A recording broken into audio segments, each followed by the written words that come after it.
شب گریزاں ہوگی آخر جلوائے خورشید سے، یہ چمن معمور ہوگا نغمائے توحید سے۔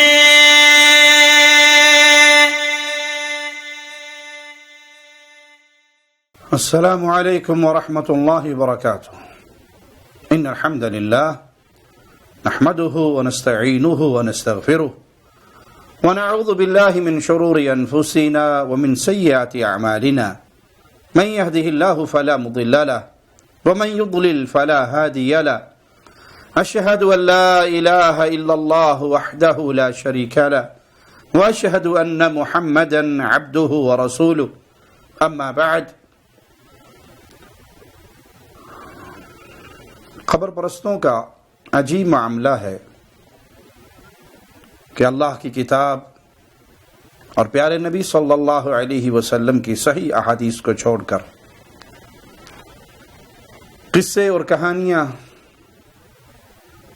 ضعیف یا من گھڑت روایات، ان کو سہارا بنا کر اپنی قبر پرستی کی دکان کو چمکاتے رہتے ہیں، اور ان کی کوشش یہی ہوتی ہے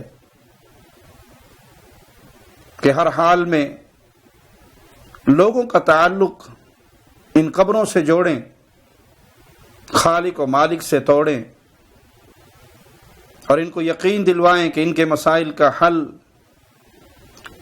قبر پہ حاضری، بزرگوں کی قبروں کا طواف، قبروں پہ سجدے، مزارات پہ عرس و میلے، یہاں آ کر ہی سارے مسئلے حل ہو سکتے ہیں۔ اور اس کے لیے چاہے انہیں من گھڑت روایات کا سہارا لینا پڑے، ضعیف روایات کا سہارا لینا پڑے، چونکہ یہ پہلے عقیدہ بنا چکے ہوتے ہیں، اور ڈوبتے کو تنکے کا سہارا، اس کی مصداق، جو بھی روایت مل جائے جس سے ان کا دھندا چلتا رہے تو فوراً اس کو مشہور کر دیتے ہیں۔ انہی مشہور روایات میں سے ایک مشہور قصہ یہ بھی ہے کہ مدینہ میں قحط سالی ہوئی، بارشیں برسنا رک گئیں،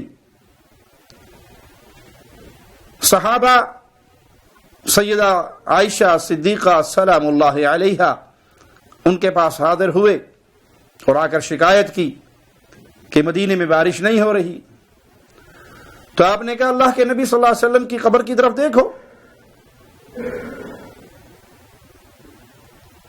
قبر اور آسمان کے درمیان کوئی چھت نہ رہے، ایک روشن دان قبے میں کھول دو تو پھر بارش برسے گی۔ مشہور قصہ گو مولوی ثاقب رضا مصطفی وہ فرماتے ہیں آقا کریم علیہ السلام کے وسیلے سے تو دعا مانگی ہی جاتی ہے اور قبول ہی ہوتی ہے، لیکن حضور کے روضے کے صدقے سے دعا مانگی جائے رد وہ بھی نہیں ہوتی۔ سنن دارمی میں روایت ہے، لوگ حضرت عائشہ رضی اللہ تعالی عنہا کے پاس آئے اور آ کے ساری کہانی سنائی کہ قحط پڑ گیا ہوا ہے اور بارش نہیں ہو رہی، کیا کریں؟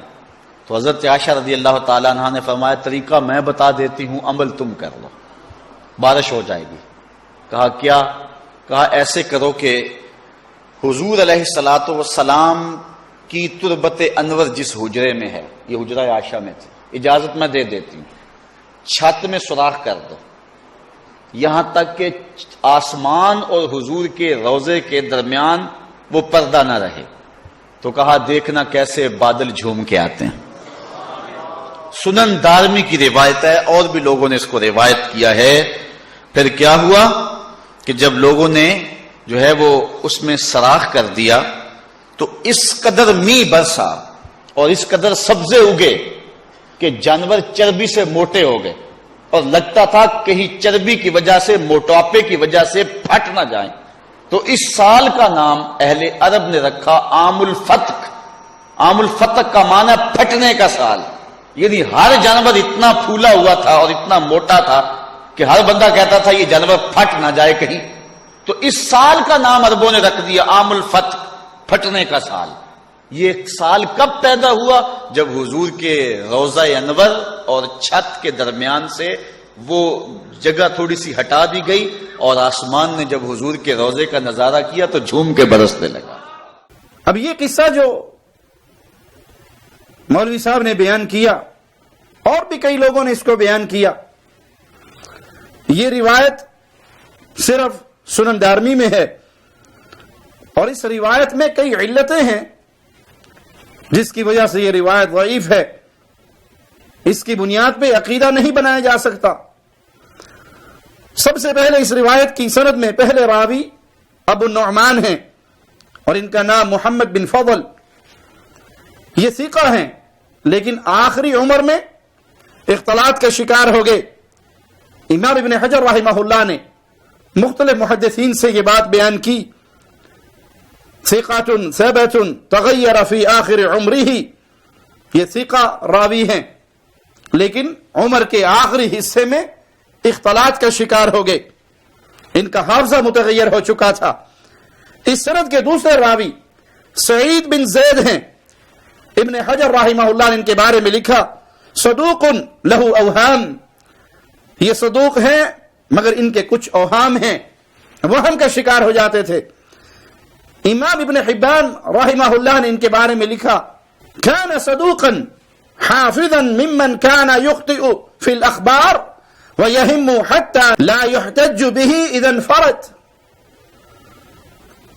امام ابن حبان رحمہ اللہ فرماتے ہیں یہ صدوق اور حافظ راوی ہیں، ان راویوں میں سے جو روایات بیان کرتے ہوئے غلطی کرتے ہیں اور وہم کے شکار بھی ہو جاتے ہیں، اگر یہ کسی روایت میں اکیلے ہوں تو پھر وہ روایت قبول نہیں کی جائے گی، وہ روایت حجت نہیں ہوگی، اور اس قصے میں بھی یہ اکیلے ہیں، کسی دوسری سند سے یہ روایت نہیں ملتی۔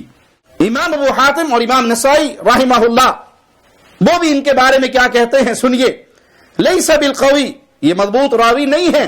امام دارقطنی رحمہ اللہ نے بھی انہیں ضعیف قرار دیا، امام ابو بکر البزار نے بھی انہیں کمزور راوی قرار دیا۔ اس سند کے تیسرے راوی عمر بن مالک النکری، ان کے بارے میں ابن حجر رحمہ اللہ فرماتے ہیں صدوق لہ اوہام، اس بات کے اصل راوی ابو الجوزاء اوس بن عبداللہ ثقہ اور فاضل راوی ہے، لیکن امام بخاری رحمہ اللہ نے واضح طور پر فرمایا انہ لم یسمع من مثل ابن مسعود وعائشہ وغیرہما، انہوں نے ابن مسعود اور سیدہ عائشہ رضی اللہ تعالی عنہا سے، ان جیسے صحابہ سے نہیں سنا۔ اسی طرح امام ابن عدی وہ بھی الکامل فی الضعفاء میں لکھتے ہیں، اسی طرح امام ابن عبد البر رحمہ اللہ انہوں نے فرمایا کہ انہوں نے عائشہ رضی اللہ تعالی عنہا سے نہیں سنا، ان سے ان کی روایت مرسل یعنی منقطع ہے۔ ابن حجر رحمہ اللہ نے تقریب میں لکھا یرسل کثیرا ثقۃ، بہت زیادہ منقطع روایت بیان کرتے ہیں لیکن راوی ثقہ ہیں۔ جس روایت میں اتنی علتیں ہوں، یہ قصہ گو مولوی اس روایت کی بنیاد پر اپنے عقیدے کی بنیاد رکھتے ہیں، پھر وہم اور تغیر کے شکار ان راویوں کی اس روایت کی غلطی اس طور پر بھی بالکل واضح ہے کہ صحیح بخاری اور صحیح مسلم میں سیدہ عائشہ رضی اللہ تعالی عنہا سے روایت ہے کان النبی صلی اللہ علیہ وسلم یصلی صلاۃ العصر، پیارے نبی صلی اللہ علیہ وسلم عصر کی نماز ادا کرتے اس حال میں کہ سورج میرے حجرے میں جھانک رہا ہوتا، یعنی سورج کی روشنی میرے حجرے میں آ رہی ہوتی، ابھی سایہ نہ پھیلا ہوتا، سورج کی روشنی ہوتی میرے حجرے میں جھانک رہی ہوتی اور ابھی سایہ نہ پھیلا ہوتا، اس حال میں آپ نماز عصر ادا فرماتے۔ اس روایت سے صاف معلوم ہے کہ حجرہ کوئی اندھیری کوٹھڑی کا نام نہیں کہ جہاں پر سورج کی روشنی نہیں آتی تھی، قبر اور آسمان کے درمیان کوئی کھڑکی کھولنا ضروری تھی تاکہ وہاں درمیان میں گیپ ختم ہو جائے اور سورج کی روشنی اندر آئے۔ آسمان اور قبر کے درمیان جب گیپ نہیں ہوگا تو فوراً بارش برسے گی۔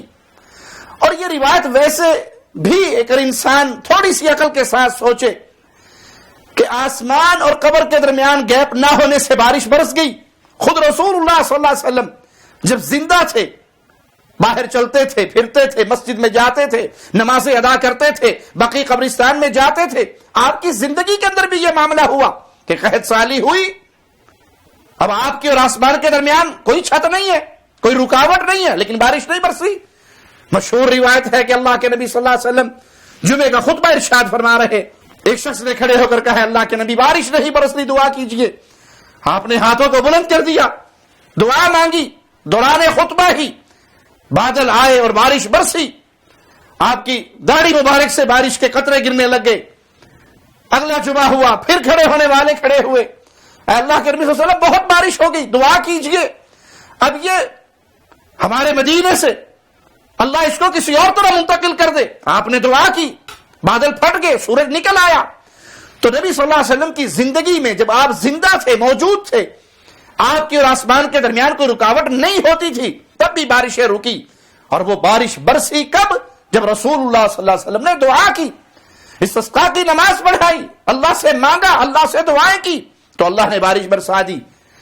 یہ روایتیں بیان کرنا اور لوگوں کا یہ عقیدہ بنانا کہ قبر پہ حاضری ہو، قبر پہ موجود ہو، قبر کی طرف رجوع کرے تبھی ہمارے مسائل حل ہوں گے، یہ اہل ایمان کا طرز عمل نہیں ہے. اہل ایمان ہر مسئلے میں اللہ کے بندوں کا رشتہ اللہ کے ساتھ جوڑتے ہیں اور انہیں توحید کے راستے پہ چلاتے ہیں. اللہ سے دعا ہے اللہ ہمیں زندہ رکھے ایمان کی بہترین حالت میں، موت دے تو اس حال میں اللہ ہم سے راضی ہو، ہم اپنے اللہ سے راضی ہوں. اقول قولی ھذا واستغفر اللہ لی ولکم ولسائر المسلمین. آپ کی شان شوکتوں سے الگ